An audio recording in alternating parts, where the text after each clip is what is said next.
ನಮಸ್ಕಾರ madam. YouTube ಚಾನಲಲ್ಲಿ ಗುಡುಚಿ ಆಯುರ್ವೇದಿಕ್ ಅವ್ರದ್ದು ನೋಡಿಕೊಂಡು ಟ್ಯಾಬ್ಲೆಟ್ ಎಲ್ಲ ತಗೊಂಡವರು ಸುಮಾರು ಜನ ಹುಷಾರಾಗಿದ್ದಾರೆ.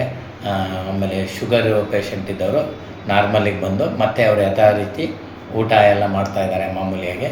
ಅದಕ್ಕೋಸ್ಕರ ನನಗೂ ಅದನ್ನು ನೋಡಿ ಒಮ್ಮೆ ಕಾಂಟ್ಯಾಕ್ಟ್ ಮಾಡಿ ಅದಕ್ಕೆ ಹಾಸ್ಪಿಟ್ಲಿಗೆ ಕಲ್ಯಾಣನಗರ ಬೆಂಗಳೂರಲ್ಲಿ ಇರೋದು ಹಾಸ್ಪಿಟ್ಲಿಗೆ ಬಂದಿದ್ದೀನಿ.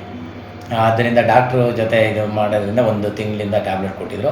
ಈಗ ಮುಂಚೆ 400 ಎಲ್ಲ ಇತ್ತು, ಇವಾಗ ನಾರ್ಮಲ್ ಒಂದು 250-280 ಎಲ್ಲ ಬಂದಿದೆ. ನನಗೆ ಸ್ವಲ್ಪ ಬೆಟರ್ ದೆನ್ ಅನ್ನಿಸ್ತಿದೆ. ಓಕೆ, ಮ್ಯಾಮು ಮತ್ತು ಯಮುನಾ ಮ್ಯಾಮ್ ಅವರು ಚೆನ್ನಾಗಿ ಸಜೆಷನ್ ಮಾಡಿದ್ರು. ಆಮೇಲೆ ಪಾಲಕ್ ಮ್ಯಾಮ್ ಅವರು ನನಗೆ ಆವಾಗ 2 ಡೇಸನ್ನು ಶುಗರ್ ಚೆಕ್ ಮಾಡಿ ಹೇಗಿದೆ ಎಲ್ಲ ವಿಚಾರಣೆ ಮಾಡಿ ಚೆನ್ನಾಗಿ ನನಗೆ ಟ್ರೀಟ್ಮೆಂಟ್ ಕೊಡೋಕ್ಕೆ ವ್ಯವಸ್ಥೆ ಮಾಡಿದ್ದಾರೆ. ಡಯಾಬಿಟಿಕ್ ರಿವರ್ಸ್ ಪ್ರೋಗ್ರಾಮ್ ನೋಡಿಕೊಂಡು ನಾನು ಜಾಯ್ನ್ ಆಗಿದ್ದೀನಿ. ಅದೇ ಇಲ್ಲಿ ಎಲ್ಲ ಪೇಷಂಟ್ಗಳೆಲ್ಲ ಹುಷಾರಾಗಿದ್ದಾರೆ ಅನ್ನೋದನ್ನು ನೋಡಿಕೊಂಡು ನಾನು ಅದು ಮನದಟ್ಟು ಮಾಡಿಕೊಂಡು ನಾನು ಅದೇ ಥರ ಆಗಬೇಕು ಅನ್ನೋ ದೃಷ್ಟಿಯಿಂದ ಬಂದು ಇಲ್ಲಿ ಜಾಯ್ನ್ ಆಗಿದ್ದೀನಿ. ಅವ್ರಿಗೆ ಗುಡುಚಿಗೆ ಹೋಗಿ ನೀವು ಅದೇ ನನ್ನ ಥರನೇ ಟ್ರೀಟ್ಮೆಂಟ್ ತೊಗೊಂಡು ಮುಂದೆ ಶುಗರ್ ಇಲ್ಲದಿದ್ದಂಗೆ ಆಗಬೇಕಾಗಿ ತಮ್ಮಲ್ಲಿ ಇದು ಮಾಡ್ಕೋತೀನಿ, ನಾನು ಮನವಿ ಮಾಡ್ಕೋತೀನಿ. ಇವತ್ತು ನನಗೆ ಸ್ವಲ್ಪ ಪರವಾಗಿಲ್ಲ ಅನಿಸಿದೆ.